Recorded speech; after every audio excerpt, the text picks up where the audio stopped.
नमस्कार दोस्तों, फिर से आपका स्वागत है यूके बोले तो उत्तराखंड। मैं प्रदीप भारतीय। जैसा कि आज दिन का मुख्य मुद्दा जो पूरे उत्तराखंड की नजर जिस पे थी वो उत्तरकाशी में होने वाली महापंचायत थी, जो कि उत्तरकाशी में जो मस्जिद है उसके विरोध में हिंदू संगठनों ने महापंचायत का जो ऐलान किया था, उसकी प्रशासन द्वारा इजाजत दी गई और लगभग 16 सशर्त दी गई और 16 शर्तों के साथ प्रशासन ने इजाजत दी थी, जिसमें कि काफी कुछ था कि वो कोई हेट स्पीच नहीं होगी और किसी धर्म विशेष के खिलाफ कोई अभद्र टिप्पणी नहीं होगी और कोई रैली नहीं निकाली जाएगी, कोई हिंसा नहीं होगी, कोई हथियार नहीं लेके जाएगा। तो ऐसी 16 शर्तों के संग प्रशासन ने इजाजत दी थी। उसके साथ प्रशासन दिन भर मुस्तैद था, पूरी पुलिस फोर्स मौजूद थी और जो विवादित जो स्थल है, जो मस्जिद है, उसके 50 मीटर के दायरे के अंदर धारा 163 भी लगाई गई थी। तो कुल मिलाकर प्रशासन पूरा मुस्तैद था और शांतिपूर्वक सब कुछ रहा।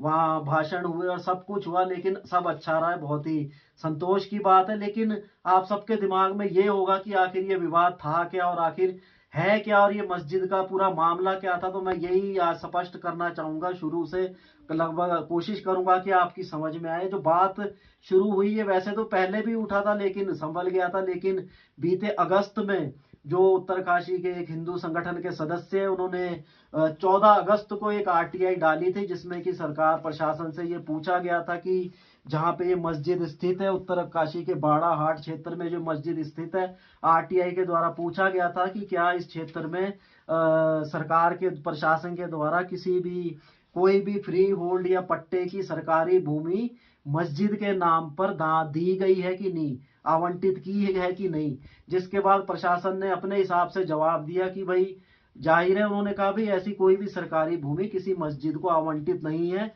जिसके बाद हिंदू ये अधूरी जानकारी रही। उसके बाद हिंदू संगठनों ने ये जो अंदाजा लगाया कि भाई ये जो मस्जिद है ये अवैध बनी है, सरकारी भूमि पे अवैध रूप से बनी है। और उसके बाद जो जानकारी के बाद पिछले सितंबर माह में जैसे देखा कि उत्तरकाशी में काफी हंगामा पूर्वक रहा, अवैध मीट की दुकानों के खिलाफ और बूचड़ खानों के खिलाफ एक बड़ा जन आक्रोश देखने को मिला। हिंदू संगठन सड़कों पर आए और कई मीट की दुकानों की जांच हुई और काफी कुछ हुआ। और इसी दौरान 6 सितंबर को मीट की दुकानों के विरोध में हिंदू संगठनों द्वारा एक रैली का आयोजन किया गया था, अवैध मीट के और बूचड़ खानों के विरोध में।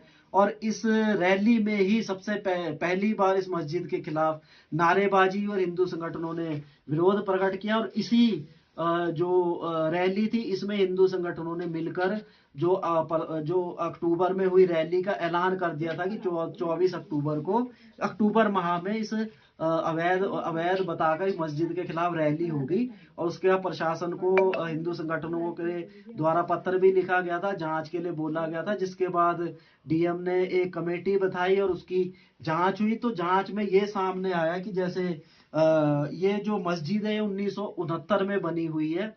और जो जांच में सामने आया कि किसी व्यक्ति द्वारा मुस्लिम समुदाय के 6 लोगों को ये जो जमीन है बेची गई थी। उसके बाद 205 में इसका दाखिला खारिज भी हुआ। तो जांच में ये सामने आया कि वो सरकारी भूमि पे नहीं है, लेकिन वो किसी निजी भूमि पे है और निजी भूमि खरीदी गई है और बिल्कुल पर बाकी कानूनी तरीके से खरीदी गई है, दाखिला खारिज हुआ है। तो ये रिपोर्ट सामने आई और प्रशासन ने हिंदू संगठनों के सामने रिपोर्ट रखी और ये स्पष्ट किया भी मस्जिद अवैध नहीं है बल्कि निजी भूमि है। उसके बाद भी लेकिन हिंदू संगठन संतुष्ट नहीं हुए और 24 अक्टूबर को इस रैली का आयोजन किया गया। और जैसा कि आप जानते हैं कि रैली में हिंसा हुई, 7 पुलिसकर्मी जख्मी हुए, 26-27 प्रदर्शनकारी भी जख्मी हुए।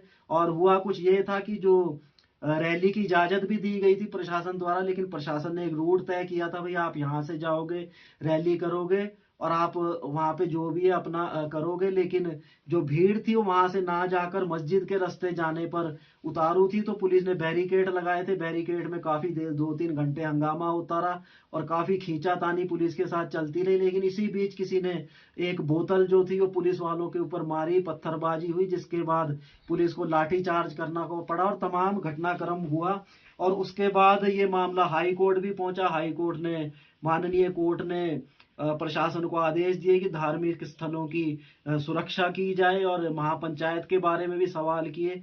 तो जिसके बाद जो याचिकाकर्ता द्वारा ये भी कहा गया कि भाई जो प्रशासन है वो सरकार की दबाव में कार्य कर रहा है, जो हिंसा हुई उसमें सही कार्रवाई नहीं हुई, एक तरफा कार्रवाई हुई जिसमें पुलिस ने अपना पक्ष रखा कि भाई निष्पक्ष कार्रवाई हुई है, और जो कई लोगों के खिलाफ मामला दर्ज हुआ है, तमाम मतलब जवाब सवाल हुए, और उसके बाद अगली तारीख है जो 5 दिसंबर को रखी गई है कोर्ट में, और जो भी होगा वो देखना पड़ेगा। लेकिन आज जो महापंचायत इसी के बाद रखी गई थी और उसकी इजाजत प्रशासन द्वारा दे दी गई थी, जो कि शांतिपूर्वक रही। तो ये पूरा घटनाक्रम हुआ, और अब आगे मामला कोर्ट में, और माननीय कोर्ट क्या फैसला सुनाते हैं, 5 तारीख को क्या होता है, आगे क्या होता है, ये तो वक्त भी बताएगा। लेकिन कहीं ना कहीं इस तरह से पूरा ये घटनाक्रम अभी तक रहा है। जय हिंद, जय भारत, जय उत्तराखंड।